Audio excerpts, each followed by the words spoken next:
Good morning, good afternoon, good evening. Hello world, hello TikTok live, hello audience. How's it going today? Today is 4th of January. It is Aaron Birch, what's going on? Aaron, Marius, whoa, we got people joining in. I'm a voice coach. Do you have any questions about elocution, pronunciation, public speaking, nerves, social dynamics, social anxiety, going into situations, speaking quickly off the top of your head, speaking authentically, having emphasis in your speech, having charisma, having this, having that? Any questions about that? Big Lukey, Train Greek, join us. Join us, my brothers from other mothers. Lewis Clark, the noble and brave Lewis Clark, the Clark of Clark Street. Welcome. Honestly, this is like a little fun sort of improv game, actually. Just everybody who comes up, try to like think of some way. Honestly, I'm just thinking of some way to try and grab your attention as you go by. Like, Claudio, you're the Cloud9. You put me on the Cloud9, bro. Thanks for joining. I'm going to say hello to you. Hi. Woo, what's going on? Feel free to join. Feel free to jump on a call. Feel free to jump in the meet. I'm a voice coach. I like to teach people elocution, public speaking, improvisation, all that jazz. So if you're interested in those things, give us a shout, all right? Jason 25, how you doing, mate? How's it all going for you guys? Anybody who's in the call right now, I'm looking for some sort of, I'm waiting for that moment we can like connect and catch on to somebody, and we get some people lingering around and we can have a little chat, a conversation. Ask me questions, anything you want to know about public speaking, elocution, pronunciation, public speaking, elocution, pronunciation, improvisation, social dynamics. Yes. Any questions about that? I'm starting to get wound up. I'm starting to get pumped up. All right. Who's got a question about elocution, public speaking, pronunciation, social dynamic? Can we talk about gooning? Yes. Yeah, we can talk about gooning, bro. Gingy, what is gooning? Can you tell me what gooning is? Let me check that. Am I gooning now? Is that what I'm doing? I'm being a goon. Gooning meaning. Let's see. Gooning is internet slang for a prolonged trance-like state of intense sexual arousal achieved through extended... Yeah, bro. I mean, I guess we could talk about that if you wanted to, man. You know, I'm open to all forms of conversation. Yeah. So yeah, tell me about gooning. What's his name? Gingy, how's the gooning going? You doing lots of gooning today? Is that what's going on right now? Good for you, bro. I'm glad. Anything you can do to get a little bit of enjoyment. Do you know what I mean? What's your opinion on it? What's your opinion on it? I mean, my opinion on gooning. Dang. This is not how I thought this would go. Which is, I guess, a little bit naive of me because it is the internet and it's TikTok live, so. My opinion on it. What's my opinion on gooning? I mean, you know what? Anything you can do to get a little bit of enjoyment out of life, bro, I'd say you go for it. I'd say, as long as you're not, like, doing anything too weird, you know, it depends what you're looking at, you know, because that's the danger. What's this we got? Rizwan Shah. Rizwan Shah looks like a G. He wants to do co-hosting. Let's see what Rizwan Shah is saying. Actually, no. Rizwan Shah, if you're here, if you're watching and you want to jump in, yeah, Gingy, facts, bro, innit? Anything you can do to just get a little bit of enjoyment. It's dark times, isn't it? I'd say, you know, the thing about lust, though, if we're talking about gooning, a prolonged trance-like state of intense sexual arousal, and it is a trance, you got to see it's a hypnosis. You're putting yourself into a hypnosis, and in a kind of way, it's like this distraction, right? You're creating this pleasure for yourself. You're really enjoying it, but then you got to watch your mind, because your mind, when you're putting yourself in that trance state, you're lowering your consciousness. You're getting deeper and deeper and deeper into a hypnotic state. And this thing in your hand, the phone, on the computer, if you're gooning on your computer, the phone is, do you know much about like scrying and black crystal balls and things like that? I've got one upstairs, this black obsidian crystal ball, and people would look in those things and scry and use them to contact other things from other dimensions, other entities. And a phone is very much the same thing. It is a magical instrument. You can look into it, you can look into other places, other times, you can contact other people, and it's bringing all that visual and audio information to you in real time. And when you're going deeper into that hypnotic state, and you're on TikTok live, and there's an algorithm, there is an artificial intelligence feeding you everything that is going to grab your attention, and you got to be really careful. So that's my opinion on gooning. Is if you're sitting here gooning, as Gingy was asking me what my opinion on it is, if you're sitting here and you're just flicking through next video, be careful, because the algorithm's feeding you stuff. You're not in control. You're putting yourself in a deeper and deeper hypnotic state. You're losing consciousness. If you don't have a plan for your time and how you're going to direct your attention and spend your energy, chances are you're going to end up falling into somebody else's plan for how you're going to spend your time and energy. And so everything is happening so fast, but that's the thing about the algorithm. It can do it. It can make these enormous calculations instantaneously, and it can lead you on a path that might take you in a direction that, if you were fully conscious, if you weren't in that hypnotic state of arousal, then you wouldn't make that same choice. And so that's the danger, is that as your consciousness is dropping, and the algorithm is going to be able to sense that.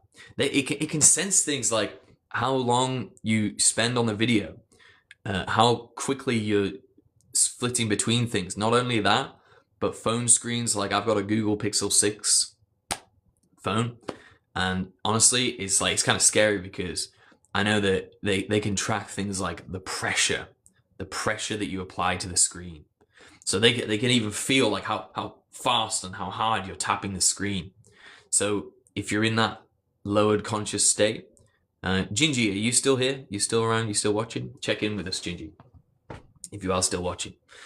If you're going into that lower consciousness state, you don't realize how much data is being tracked, how much of your energy, of your attention is being analyzed, and what's being funneled in your direction.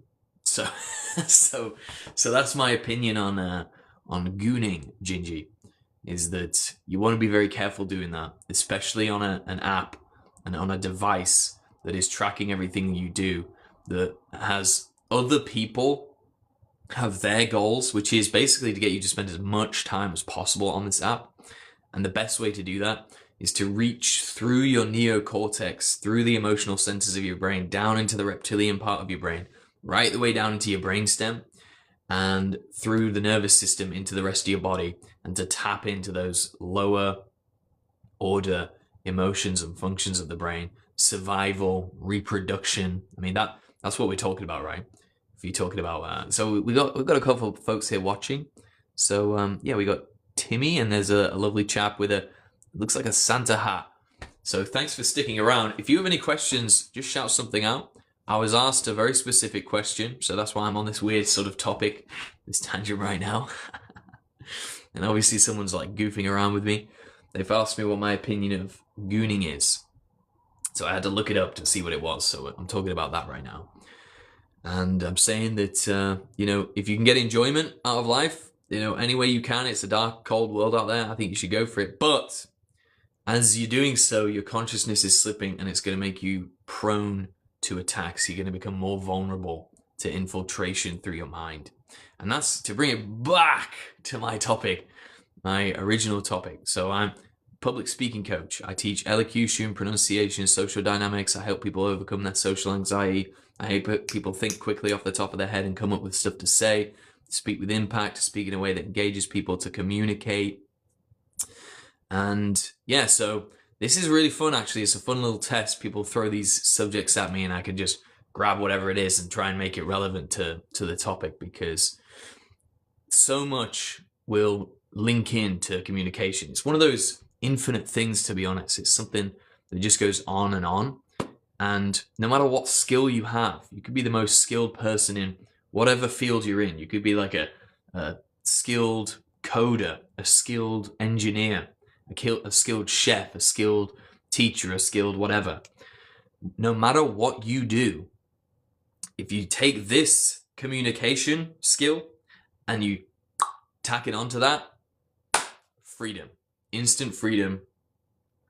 The reason people, I'm broke as well, so opinions on lean, part 213. Can you expand on that a little bit? You wanting me to give an opinion on lean, as in like leanness, or somebody? I will never have communication skills. You just communicated to me right there, somebody. So somebody, you're communicating right now. You just wrote some words and you're communicating something. And even now, when you're not replying, that's communicating to me that you're listening. So you're still communicating. This is the thing about communication, is that you tell as much by what you're not saying as much by what you are saying. So the communication never stops. You know, there are people in your life right now, somebody who you're communicating with them even when they're not around you. Like right now, you're sitting here, you're talking to me. Maybe, say for example, if you're in a room and somebody's sitting like in the room with you and that you're there on your phone watching this stream or something right now. I'm not saying that is what's happening, but that's communicating to them something about you, potentially, that, you know, you could be tired, you're not wanting to give attention to them, or that you're just absorbed in something in the phone right now. There's more value coming out of the phone. And that's what I'm trying to give you. And that's what all communication should give, is some sort of value transaction. So you saying this, that you will never have communication skills, that's giving me an opportunity to talk about that. And hopefully to help you see somebody that you actually do have communication skills. There are people you talk to. I mean, can you think like what makes you say something like that? Why do you think you don't have any communication skills? And you're still watching, I think. It looks like it. So that's really cool. So maybe you're hoping to get something from the chat. So is there something, you see how that's communicating to me? That maybe there's something you want to get from the chat. So is there something you'd like to ask about somebody? I don't talk to anyone at college. All right, cool. All right. But you're at college. Nice. So you're at college, you're educating yourself. Good for you. Good for you, bro or sis. I don't know what your pronouns or whatever are. But yeah, if you want to let me know, that's cool. But yeah, so you're at college, you're educating yourself. Nice. You see, I'm starting to get more of a picture of somebody and their life. The fact that they're sustaining their attention, they're watching this video, they're asking questions, they're giving data, and they're wanting to know if there's a way I can. Is this what you wanted to know? Would you like to know how to talk to people at college? What is the thing that's holding you back from talking to people at college? Like, if I ask you that question, and I'm going to slow down for a second because somebody's paying attention, so I don't need to like try and grab people's attention as much anymore. I want to focus in on this question. And anybody who's watching, hopefully you can pay attention and start to learn something from this. So somebody doesn't talk to people at college and says that they have no communication skills. I'm pretty sure you have communication skills. You're communicating with me now. You don't talk to anyone at college. You must talk to some people, I would presume, like perhaps your teachers or just here and there, or is it not at all? You just go in and you feel like it's totally invisible and nobody says a word to you? Can you give us any more information on that? Like, why don't you talk to anyone at college, somebody?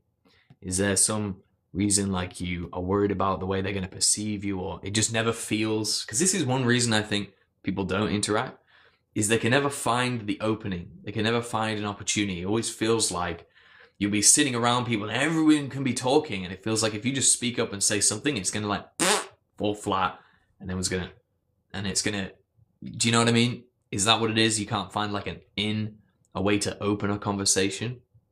Or is it that everybody at your college is a scumbag and you don't want to talk to them? It sounds like you want to talk to them, but you're not sure how to. Is that right? Any information you can give us on that, somebody?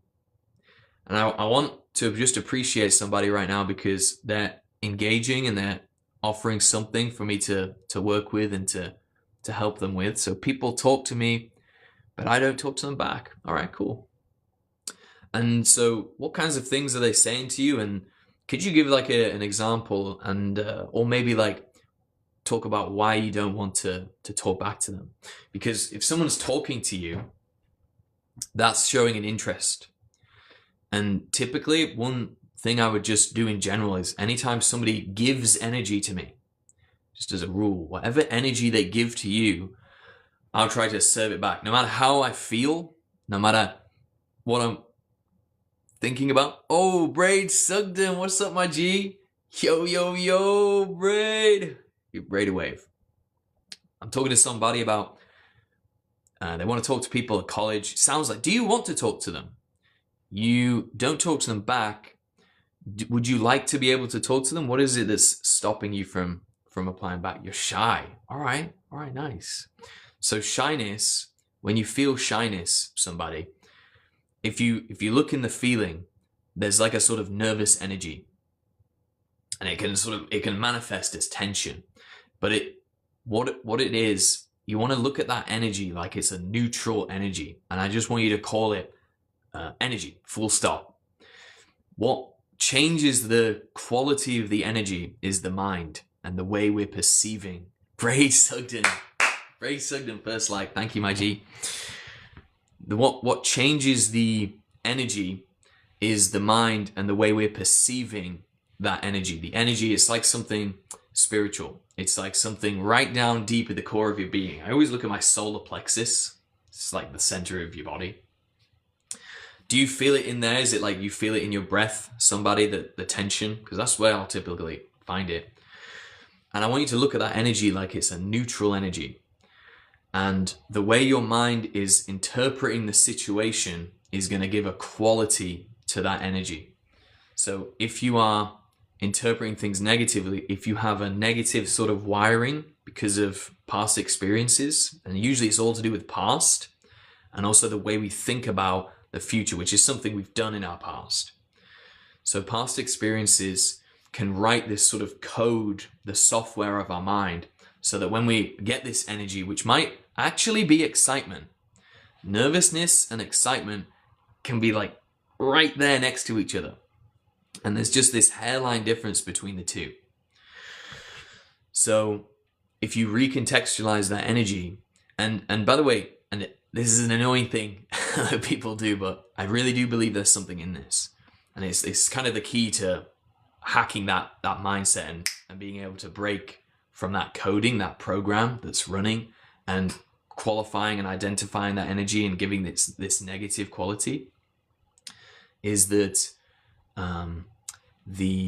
this notion, I'm shy. And if people pay attention to that wording, that sentence, it's a statement. I am shy. I'm shy. Somebody, you're not shy. You're somebody. and even that, you're not somebody. Somebody, can we continue? Gigi, hold up 1 second, bro. You chill out, bro. Go have a cold shower. That's my new opinion on gooning, okay, bro? Go have a cold shower. You're not shy, somebody. Shyness is something you feel. It's not who you are. Somebody is not who you are. That's your name. And if I was to ask you more about who are you, you might say things like, I am a college student, but that's just what you do. That's your education. Bro, it's an important topic, man, for men. Yeah, it certainly is, Gingy. Don't mean to undermine that. Sorry about that, bro. Yeah, hang in there and we'll get back to gooning eventually, but I'm focusing on this topic right now. This is a really important thing. And I would love for somebody to walk away today with something that they can use. Has there been anything I've said so far, somebody that's like interested you about the shyness, if somebody interacts with you?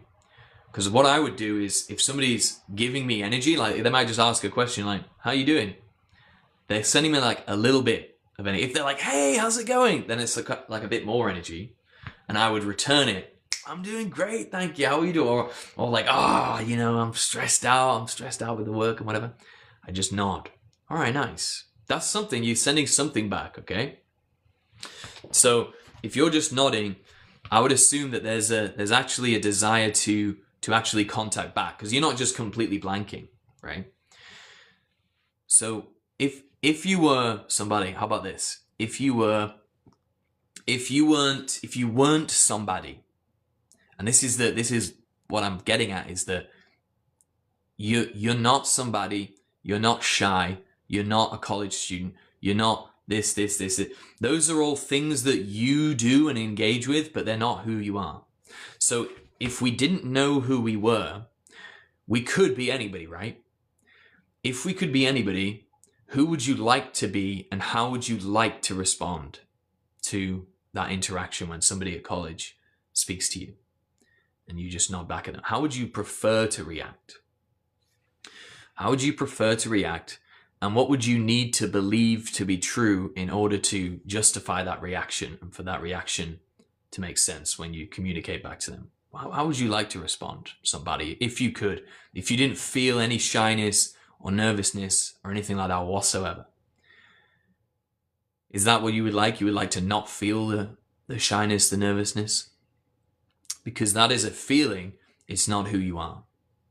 How would you like to react to somebody, to that interaction? Maybe you could pick a little scenario and think about the most recent time it happened that somebody tried to talk to you. Gingy thinks we should talk about something more important. Gingy, my friend, while I'm just waiting for somebody to reply on that, I would tell them to go away. Okay, you tell them to go away. All right, somebody. Why would you tell them to go away? Because you don't want to speak to them? Why don't you tell them to go away? If that's what you want to do, why don't you do it? I would guess probably there's like that social pressure. So again, then that's another feeling. You're feeling social pressure. And then you might say, I feel tense. Or you might say, I feel imposed upon. Or I'm being imposed upon. But you're not being imposed upon. You're not tense. You are none of those things. Those are just feelings you're having.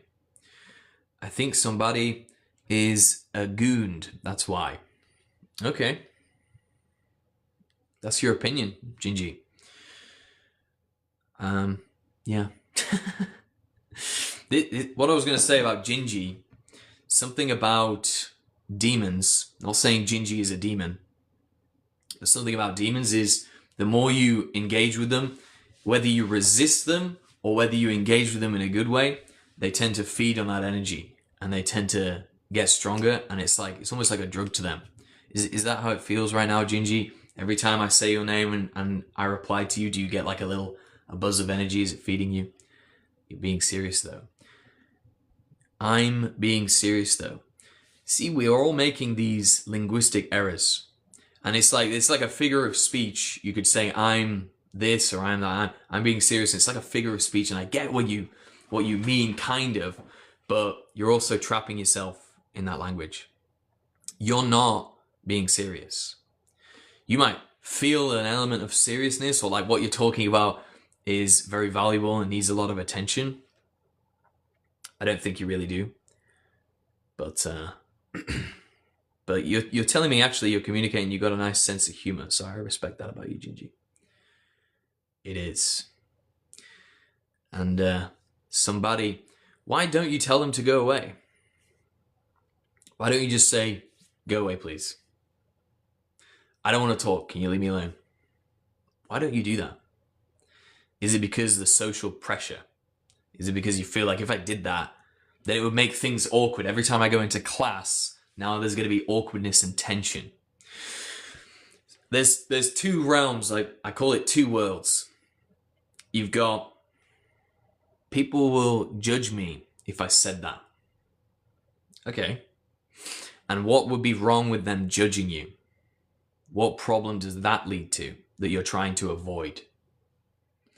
I think there's two worlds. There's this sort of the higher spiritual realm, which is like this end of the spectrum. And really, I think I'm putting it up here because it should be the North Star.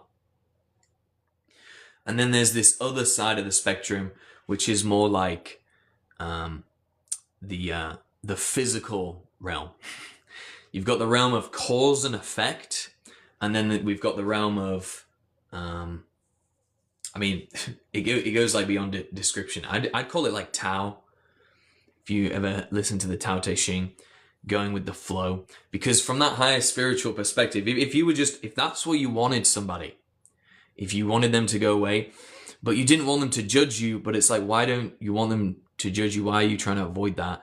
Is it because you know that in the realm of cause and effect, that will make class awkward from then on, that they're going to go and they'll probably go and say to other people at class, and it's not a bad thing, and I'm talking about this from this lower realm of cause and effect now, which is always second, but it's the one that everybody worries about and everybody wants to talk about because it's physical, it's survival based. This one is love based. This one is total authenticity, total truth, just living in a state, living your life exactly how you want to live it. And if you were living from that place, I actually believe if somebody came up to you and was saying something to you and you didn't want to talk to them, I don't think there's anything wrong with saying to them, I don't want to speak right now. Please leave me alone. I don't think there's anything wrong with that. People might get triggered by that and people might start thinking things and judging things about you. And then they go and they start talking with their friends and they start communicating about this. And then later on you're sitting in class and you realize like there's this weird energy. You can see people talking like giggling or whatever, or like, oh, they're making these faces or whatever over at you. And you go out to lunch and you go in the lunch queue and they're standing behind you. And then it's constant, right? And it's if you can accept that, if you want to live that life, those are the effects you have to deal with. If you have that cause, if you do that response, those are the potential effects. They're not guaranteed. There is a way you could say it. If you had that tone, and this is the thing about this perspective, is it's more the delivery. I think you can just ask for what you want. If you don't ask for what you want, you're not going to get it. If you want them to leave you alone, what's the best way to do that? Ask them. The thing I would wonder about somebody is that because that's what you want, that's your higher calling, that is the way you want to live? Or is that because it's more of like a fear-based thing? Is that because that's who you are, that's what your spirit is telling you, that's your highest calling, that's what your heart is telling you in that moment, that you want to be left alone? Or is it because of the fear that's getting in the way of where this interaction might go and may lead?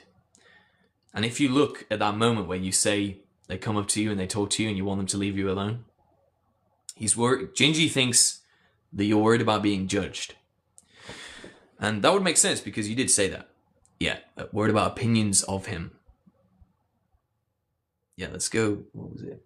I would tell him to go away. Yeah. I just nod. I tell him to go away. And then people will judge me if I said that. So yeah, back to the judgment. What is it about the judgment that you want to avoid? Why is it a problem if they judge you?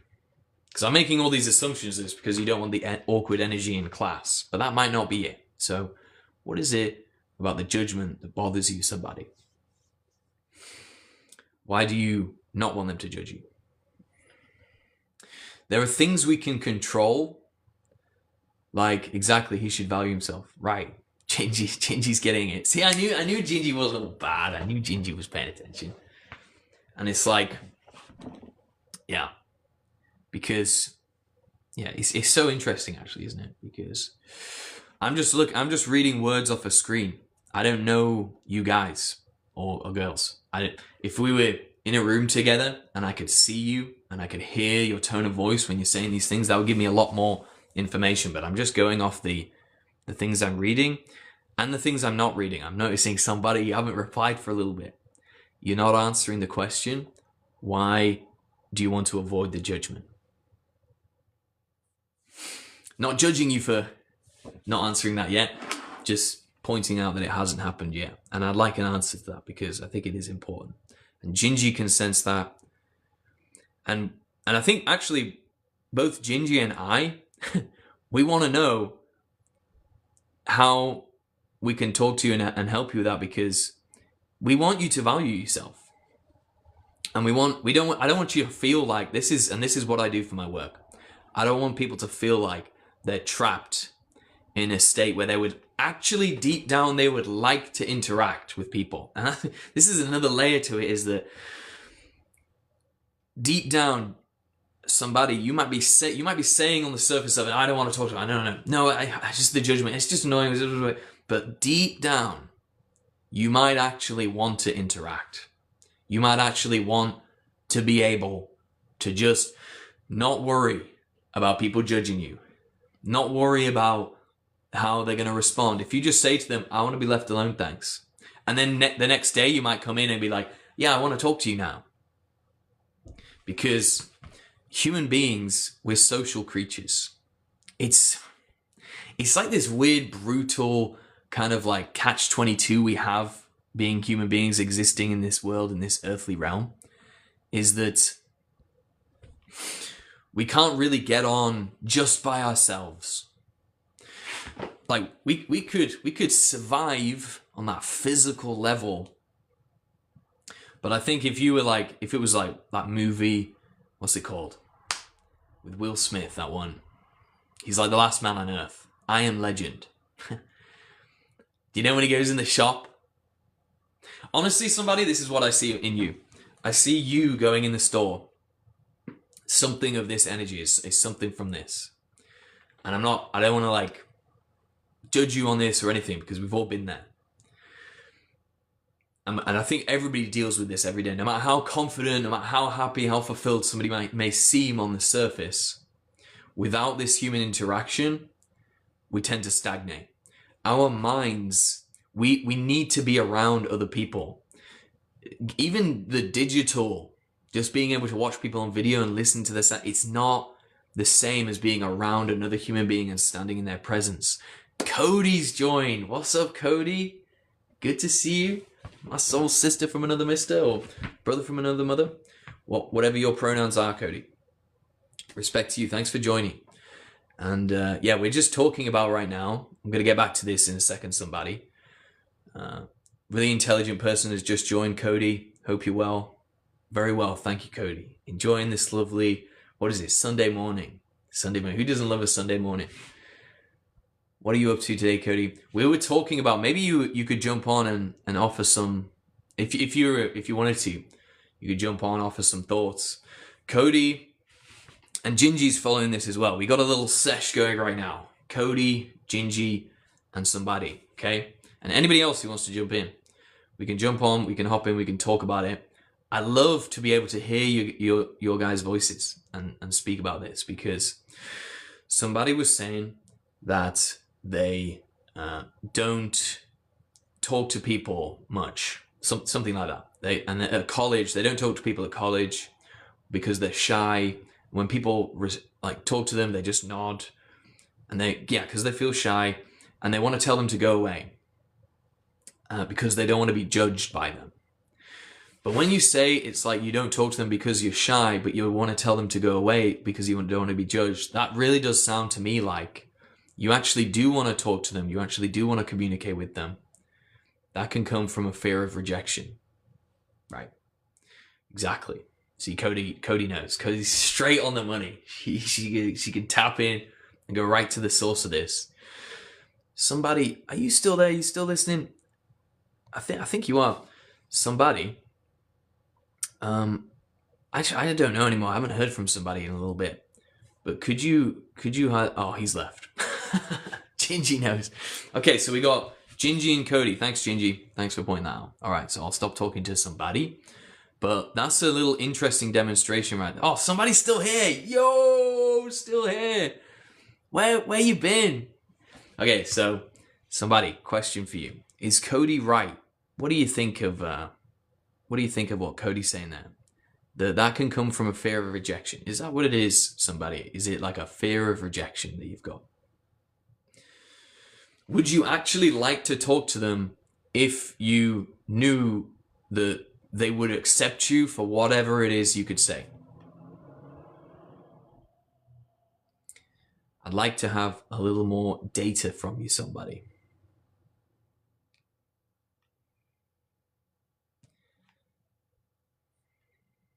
Just a little more data. And anybody else who's joining, I don't know who's... I don't really know how this thing works while somebody's just typing that out. But, yeah, I don't know how this thing works. I don't know how to see who's actually in the call or not. I don't have a fear of rejection. All right. Okay, so you're saying you don't have a fear of rejection. That's interesting then. So why don't you want to talk to them, and why does the judgment bother you if you don't have a fear of rejection? All right, so simply ignore them. And this is this thing. It's like this is this cause and effect thing I'm talking about. If somebody comes up to you and they say something and you ignore them, like here's the bottom line. Somebody, what do you actually want from that interaction? Or just in general, you're going through college, because you mentioned college, you mentioned people at college and you don't talk to them. And it sounds like it's a problem when people come up to you and they try and interact and you don't know how to reply and you're shy or whatever. And then you don't want to be, but you say you don't want to be judged. So I don't know what Cody's thinking, but I suspect Cody and probably Gingy and myself, you say you don't have a fear of rejection. A lot of people will say they don't have a fear of rejection, and it's like on that surface, on the mental level, it can feel like that, and we can look at that and say, no, it's not a fear of rejection. But what's the discomfort then? Why don't we want to interact? Why don't you want to interact? It doesn't sound like you have a problem. Like, or have I got that wrong? Is there a problem? Because when I was bringing this up about social anxiety and nerves and interaction, you made these comments, somebody. So I'm just wondering, like, I think it's probably true on some levels that you don't have a fear of rejection. But I think there'll be other levels to it where it's not necessarily rejection, but maybe it's just the discomfort of the interaction. What is the reason you don't want to talk to them? Can you tell us that? And why don't you want to be judged?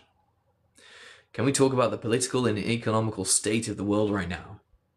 Yeah, we may have to. Oh, I hate everyone in my class. Dope, sick, nice. All right, cool. That's good. Thank you. That gives us more. That gives us more to go with. You hate everyone in your class. All right, nice. What is it you hate about them? The thing about hate, if you hate something, you'll become it. It's interesting you say that, because that was the thought I had this morning. I was actually wanting to make a video about that and talk about that today, and then I kind of forgot about it earlier. And now when you're saying that, I'm like, wow, that's so interesting that that's come up. Gingy, America is a social experiment. Yes. Hate is a strong word. It is a powerful word. It's a powerful word, right? So it must be some powerful internal feeling. What is it you hate about them? Somebody. What is it you hate about them? If I think about times when I've not wanted to talk to people in a college setting or a group setting where I'm going in every day and I'm feeling that all the time, and I get this strong feeling like I just hate them. Hate represents the things we reject in ourselves. They make weird, inappropriate jokes. What do you think of that, somebody? Is it possible you're rejecting your capacity to make weird, inappropriate jokes, or just to think weird, inappropriate thoughts? And what is it about that? Because do you know what I think about groups like that? And I'm just like, maybe tapping in a little bit here. I'm trying to like use my magic mind powers, whatever, to like tap into the grid we were talking about the other day, Cody. Zzz, electromagnetic connection into somebody. And I'm sitting in the class in college and I'm looking around and I'm seeing people acting like goons, like absolute dickheads, basically. Making stupid jokes, being inappropriate, maybe making like sexual sort of jokes or whatever it is, or like or being kind of rude in this weird way, and it's almost like there's like an attention seeking about it. Do you get that?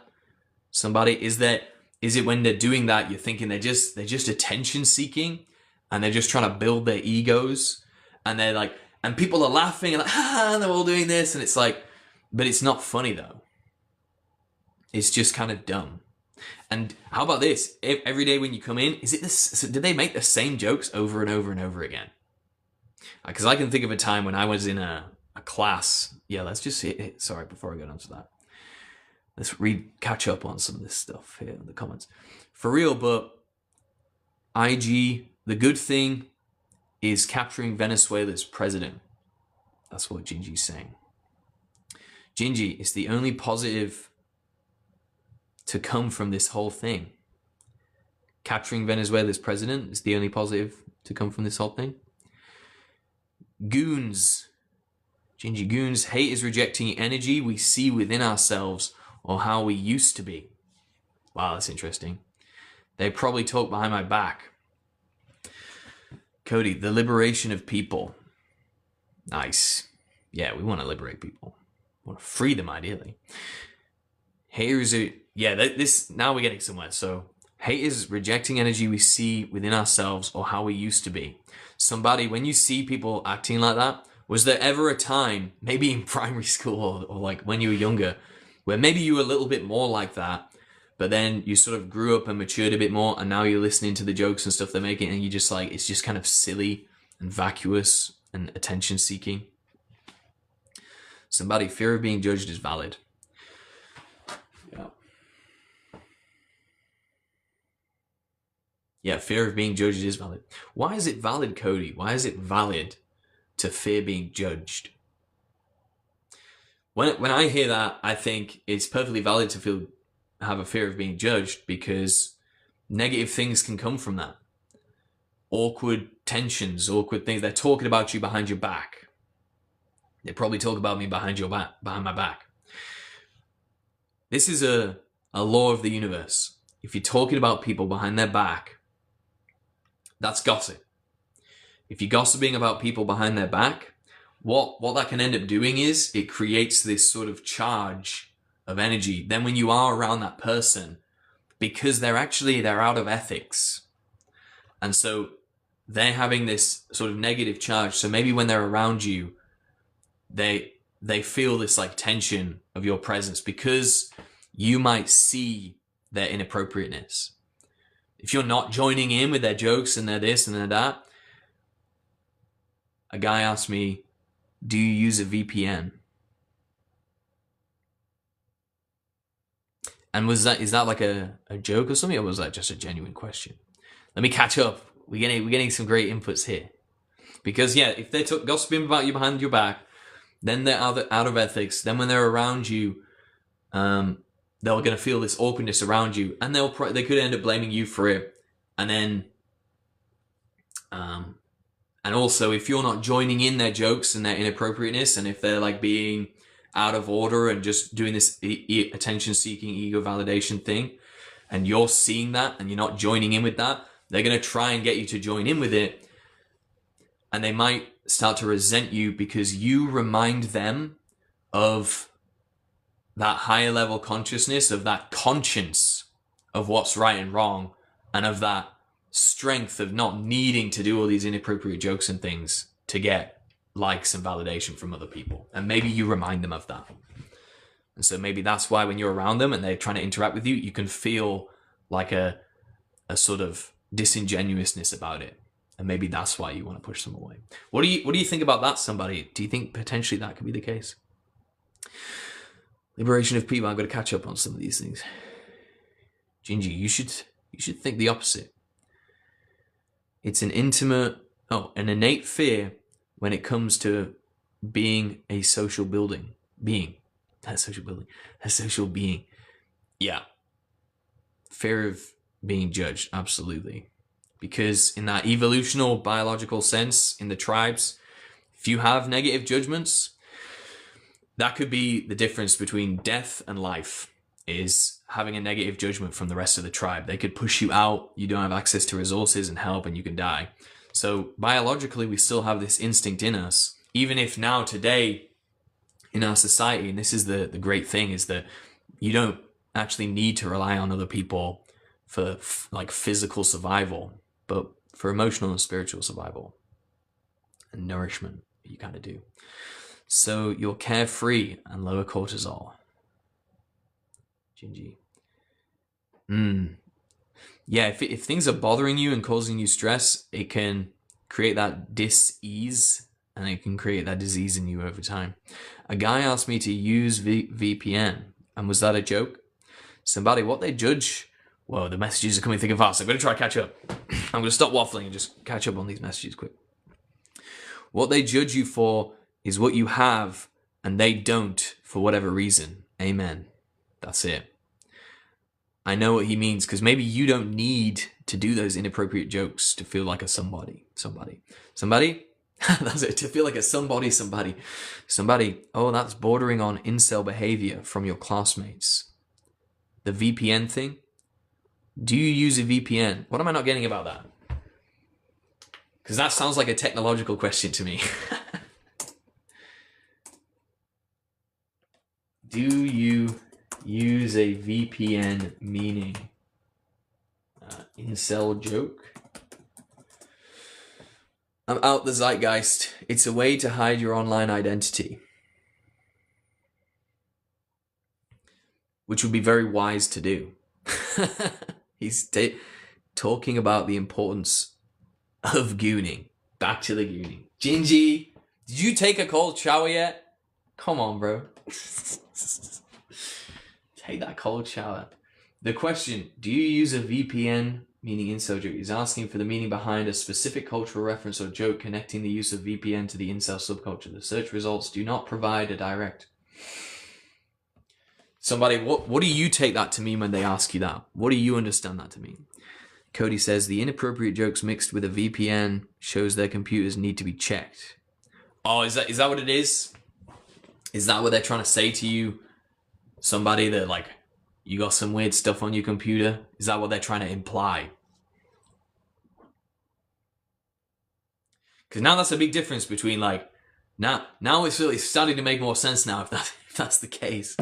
But at the same time, you know, I don't want to, like, we want to get to the truth, right? I don't want to be like, what I don't want to do, somebody, what I'm kind of wary of is, like, nourishing a perspective where you're like, you actually would like to interact, but your ego is going to deny that from you, and then build a narrative that helps you evade that by saying that they're bad people or whatever.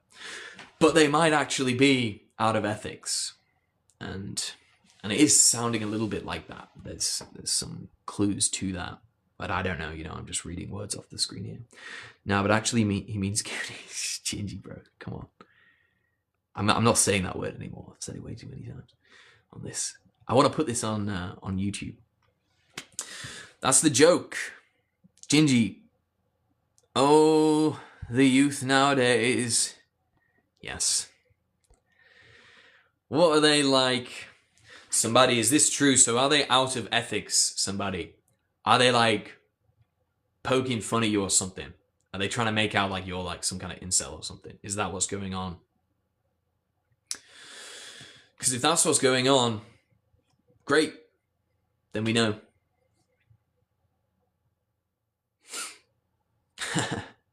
How would I reply to that if that's what someone's saying to me and I know they're doing some kind of weird joke? And do they do that while other people are watching? And they're like, hey, watch this. I'm going to say this to somebody. Hey, somebody, what's your VPN? Do you use VPN? And all the classmates are over there like, is that what's going on? To watch corn.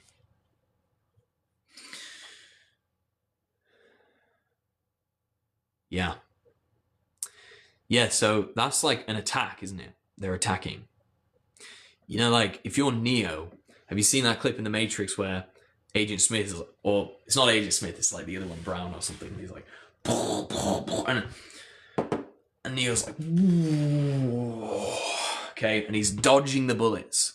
Any kind of reply that's like, because there's different ways you could take it. My instinct would just be like totally literal. You could like non-serious answer, because this is like, you know that bit where First of all, Neo's like dodging the bullets, and then he like at the end of the movie and the bullets just and stop like that. And I think words and insults and these kind of indirect little games and stuff like this. Nope, Cody. Somebody, have you told them that they make you feel uncomfortable? Yep, see, I was right. Cody, nope. Do you think that's what somebody should do, Cody? Tell them that you make them feel uncomfortable? Because my instinct with that is they're not interested. They would like you to feel uncomfortable. So if they hear that, they're going to be like, yes, good on. Now we found the button that we push. And they're just going to keep smashing that button. Oh, so do you like BDSM? Do you like this? Do you like that? Do you like... And they're just going to go into all of that. If you tell them and it continues, tell a responsible adult. Somebody, are you an adult? That's a question I should have asked a long time ago. Are you an adult?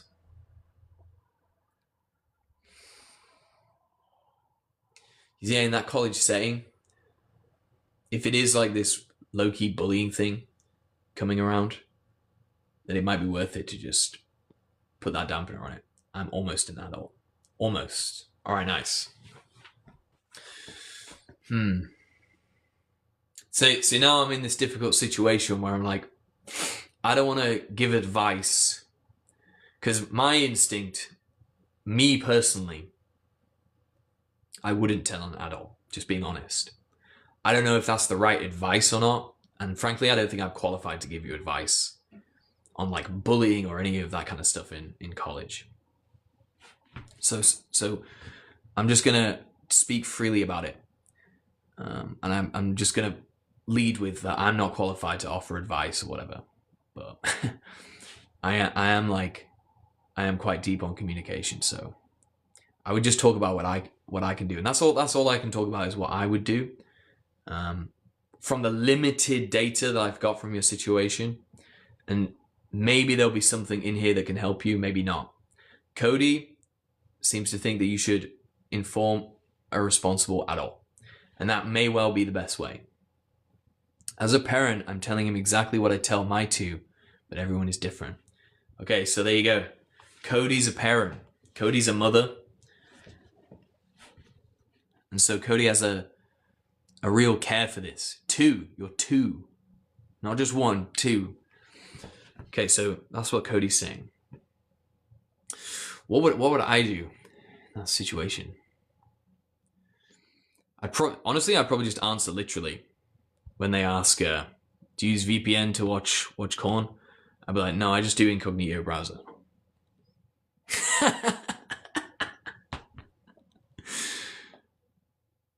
Honestly, that's probably what I'd say.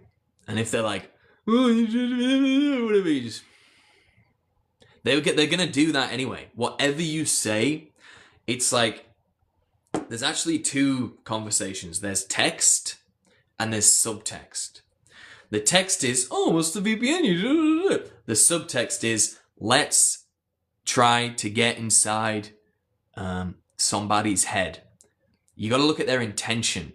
Not because consensual porn isn't illegal would be my response. No, because consensual porn isn't legal would be my response. Okay, that'll be Cody's response. For me, it's about acknowledging that subtext and acknowledging their intention.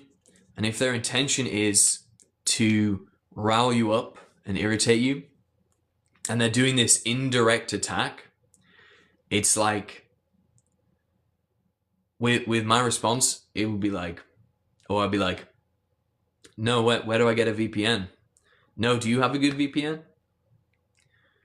Do you know much about VPNs? And I just take it very literal. And I just take it like that. They're like wicked intention.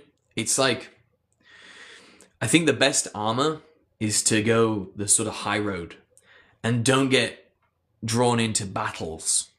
What are you going on about? Just join. Davey. Great question. So I'm a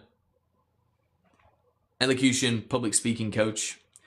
I like talking about this kind of stuff with my clients, social anxiety, social dynamics, social interactions, as well as like a subset of like the public speaking side. And right now we're talking about somebody's at college, somebody here. I'm going to wave at them. Somebody, yo. Somebody's at college, people in their class make inappropriate jokes, and it sounds like they're trying to like poke fun and do this kind of irritating thing with somebody in class. Cody was saying that she would tell her children to tell a responsible adult. And I'm saying, I don't know what I would do. I'm not like, yeah, trying to provoke him. Exactly, right? That's what's happening. That's the subtext. So I would, acknowledging that, I would not give them what they want.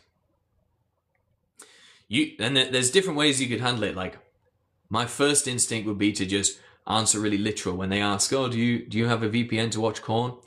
I'd just be like, no, why? Do you know a good VPN service? And if they're like,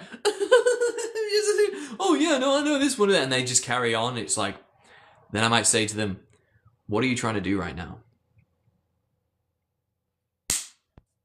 I secretly recorded everything they said. Nice.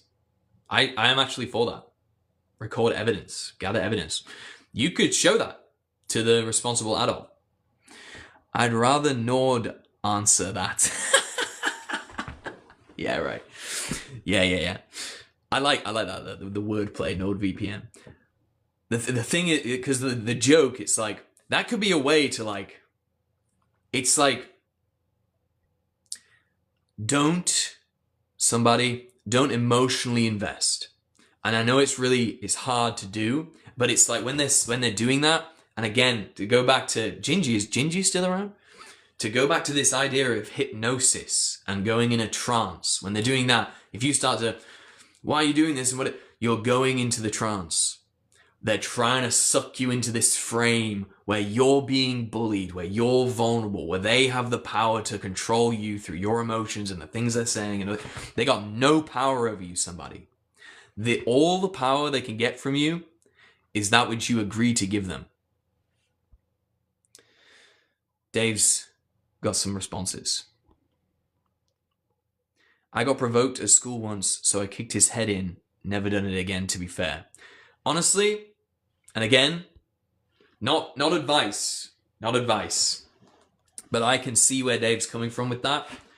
And there are certainly times when never, violence should never be the option. I mean, what kind of a communication coach would I be if I just advocate violence? Yeah, you just ignore them. Nice. Just ignore them. Look at it this way, somebody like, yeah, and Cody said, absolutely. I look, use ExpressVPN serves me good enough. Absolutely, there you go. I just ignore them. Davey, sometimes the bullies need that though. Yep. I shouldn't be saying that. As the communication coach, I should be saying, and this is the thing, this is like where I've let myself down in life. Moments I regret the most. Sometimes it's not when I've been like answered it with violence or whatever, but sometimes it's like when I just didn't speak up for myself. When I just, but it's not even like staying silent. Staying silent would be fine. But it's staying silent because I'm afraid. Because I'm like, I don't know what to do in this situation. And I can feel myself imploding. Those are the times I've regretted, because that is when I'm giving my power away and I'm believing this frame that they have some sort of influence over me, and they don't. Sometimes I want to take revenge. Right. There you go. I'm a debater online. Showing emotion is the worst thing, to be honest. Yep. Poker face. Cold face. I call it the cold face. And it's what they're trying to do. And it's amazing how much the cold face can actually help just get through that initial moment. Because it's like when they do those like comments, those attacks, you can feel them hit you like turbulence. Like boom. Like that. And you can... if they see on your face and your tension, you start getting tense, and they can feed on that and start to like go in it like the piranhas they are, like sharks smelling blood in the water. Dave, if it's used correctly, it can be used to convey passion for a topic without losing track. What is that, Cody?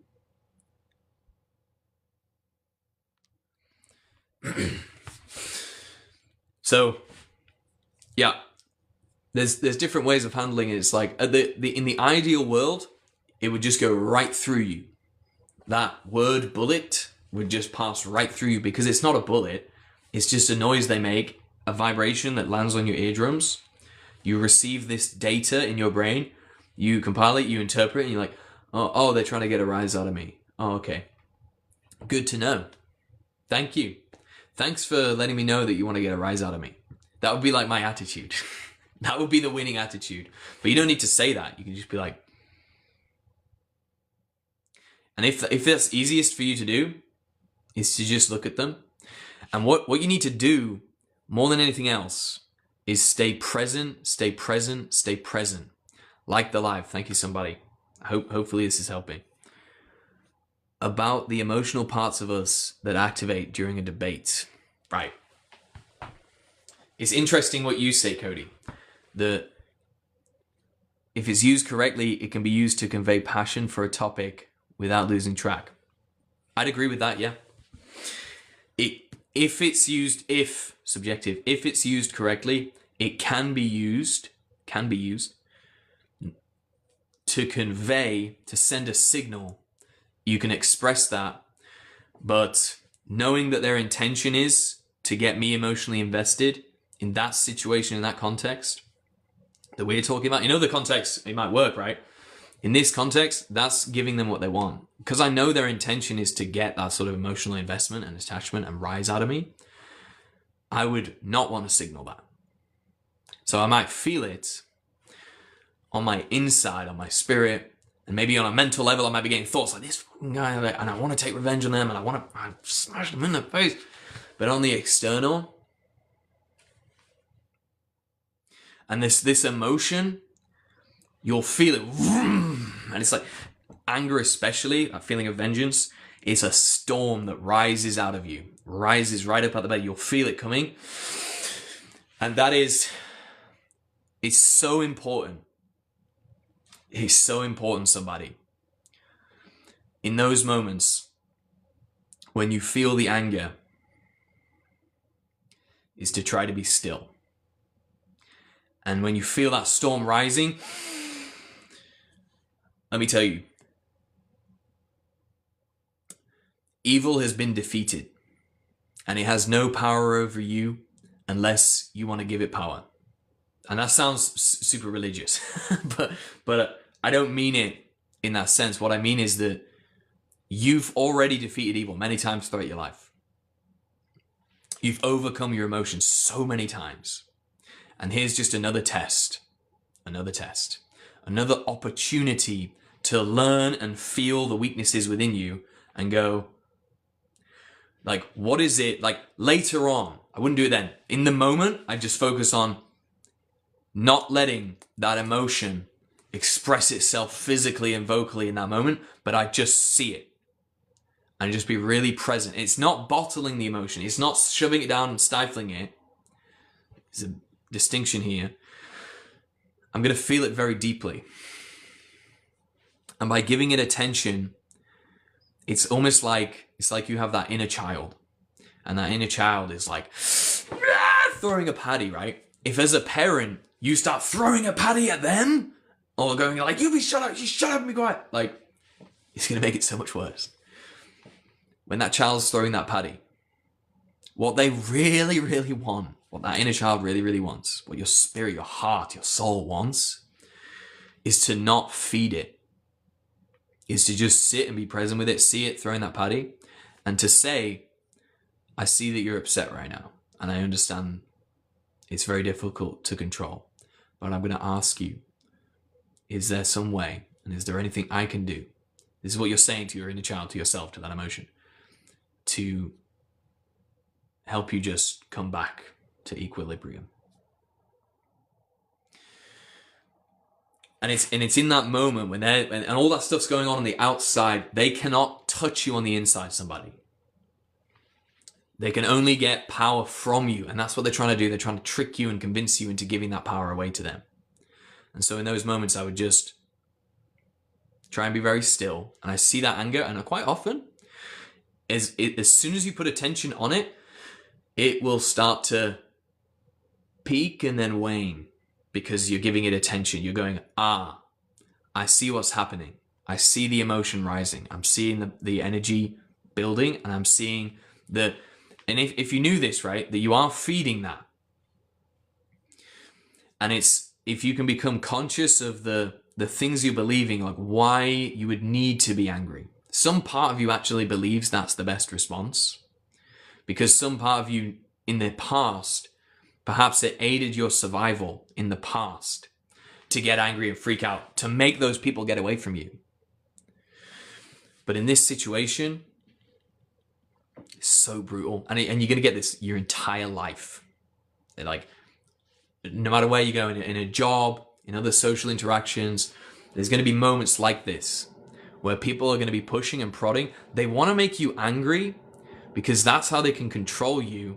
And whenever you hate, you become like the thing that you hate. And it's that thing of like, they know that you're a strong individual, that you can go through your life without joining in on these stupid, inappropriate jokes and bullying people and trying to get rises out of people. You don't need that. You've got your own internal energy source. They're deprived of that. They actually don't have that. God bless them. Okay. And that's another thing. This is all stuff you can do later on, is when you're thinking about this. I'm just giving you different frames and ways of thinking about it. But in the moment, most important thing is to stay still, stay present, and don't fall into the trance of anger. Yeah, I've been called a lot of names. This is Davey. While debating, that's when I usually end a debate. Why do you end the debate then, Davey? Because they call you names. Because another way of recontextualizing it, I mean, one is they're exposing their intention, right? Which is not to get to the truth, not to dissect a worldview and see what works and what doesn't work.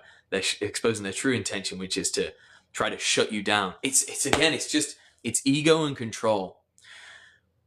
When they see in somebody that somebody has that inner strength, or in Davey, when Davey has that inner strength and intelligence to rationalize and talk through a point of view without getting insulting or anything like that, you remind them of their own weakness, and they feel that weakness, that vulnerability so deeply, and they feel so,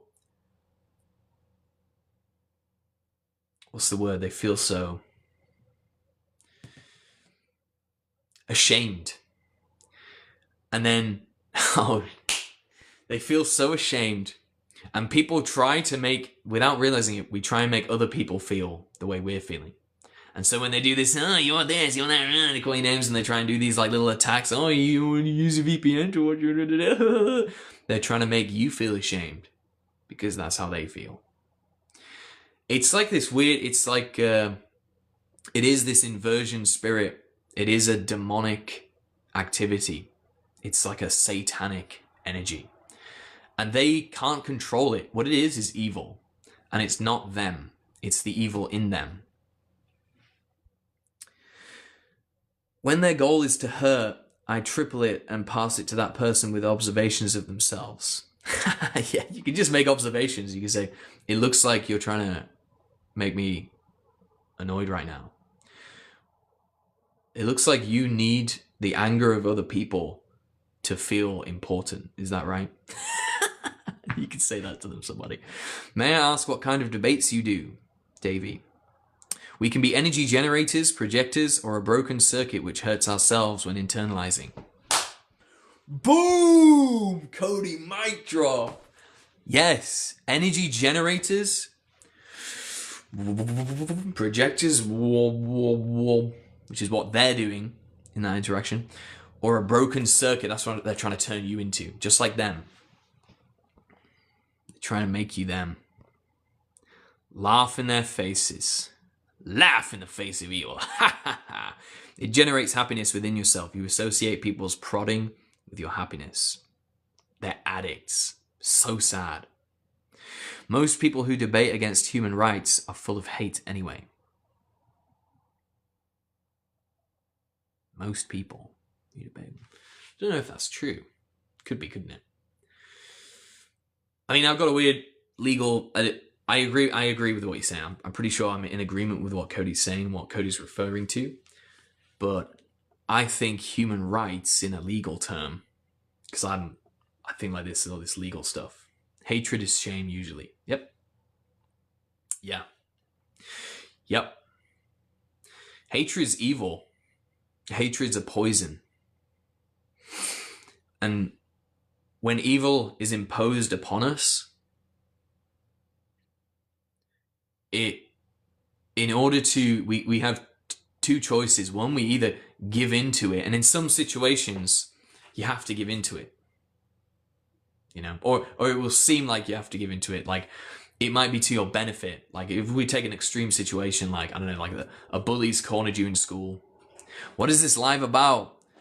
It's become about social interaction, social anxiety, bullying, hatred, shame, how to react to people trying to get rises out of you. That's what we're talking about right now. Ocean. And I'm gonna end the live soon. So we're gonna wrap things up here, but anybody else has any closing comments? Somebody, if you're still around, I'd love to hear what your opinions are on this. If you have anything you wanted to say about this. And respect to you, my friend. I hope you can find some peace in those interactions, and I hope you can stay present and aware when you're feeling the anger rise, and it's perfectly natural to feel anger. It's perfectly normal and usual, and it'll probably keep happening your entire life. But what we can do is see how we deal with the anger, stay present with it, not judge it, but not let it manifest physically. We can get it in the spirit, and we can get it in the mind. And this is my goal, really. I mean, ultimately, it would be nice to always sit right on top of that spirit, but it's like you have to have eternal vigilance. And you have to be able to see, no matter how much you think you've overcome the anger, no matter how much you've forgiven yourself and the people around you, you should always keep a little bit of vigilance. It's just staying aware. It's just staying present.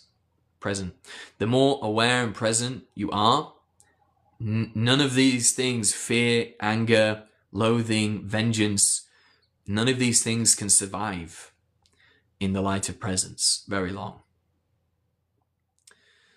And we should, and in a weird way, and in the moment it's hard, but later on when you're sitting and you're thinking about this, those moments people get a rise out of us, or we feel ourselves reacting, even if we don't show it, and especially if we show it. We should be grateful to those people because they've helped us locate. Gingy, what's going on, my G? We're about to wrap up. We should be grateful to those people who irritate us, make us angry, because they are actually showing us the buttons in ourselves, the weaknesses, and ultimately it's about our beliefs, the coding, the parts of our program, our mental program, that we are investing our life force energy in as if they are true, and they're not. That these people have power over you, that they can make you feel some kind of way, that it's up to you, if you want to take revenge, that it's up to you to take revenge on them, that you need to take revenge on them, that justice will not be manifest without you taking the action to harm that person. These are beliefs that can lead to those feelings and emotions and actions and thoughts. And if we can see the truth in them, it's like from the Bible, I think Jesus says this, like, very truly I tell you, they have received their reward in full. The fact they're trying to impose upon you, and they're trying to get a rise out of you and control you and your emotions and feed off your energy, they're so lost. And they are suffering so hard. And ultimately, you know, somebody's done that to them. And they've given into it. And in that moment, it's not them, it's the evil in them is coming out and it's trying to do the same thing to you so it can grow itself and spread itself. And if you can see that that's happening and you can talk to the person in there, and in that response, that's why my first response, I'd just be like, oh, oh, yeah, I just get a VPN, or I just whatever. Because I know it's like they're a suffering soul right now. They're taken over by evil. And then if you imagine this, that there's that little actual innocent, pure heart child inside them, while they're doing this to you, inside that person is going, please don't feed this thing in me. Please don't react. Please don't get angry at me. Please don't buckle and get upset and don't let this evil control you like it's controlling me. And if you knew that that person is trapped inside their body, and on the outside they're doing all this at you, but you know inside their heart is suffering so much, and their consciousness is dropping so much, and the evil that they are identified with is getting stronger from this, and it's trying to get stronger from this interaction with you to get joy out of this, so it can take up more of that life force energy, more of that spirit, more of that soul. And so in this way, we can be something of spiritual warriors, and we can not buy into this evil and this chaos, these lies.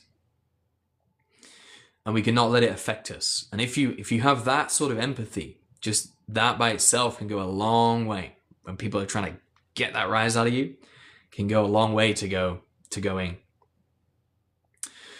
when they're doing that, to just having the space. And you might get that little flicker of irritation. You go, look at that. Look at them trying to control me right now because they're so trapped. And have that sympathy for them and that empathy and that love for them, actually. And if you don't react and they go away, maybe in the moment they go away, they wake up at 3 a.m. and they're going, why was I like that to that person? Why was I so angry with that person? Why does it bother me so much that I couldn't get a reaction out of them? They didn't do anything wrong. That's their conscience speaking to them. If you talk to their conscience, not to the evil, talk to the conscience, not the evil.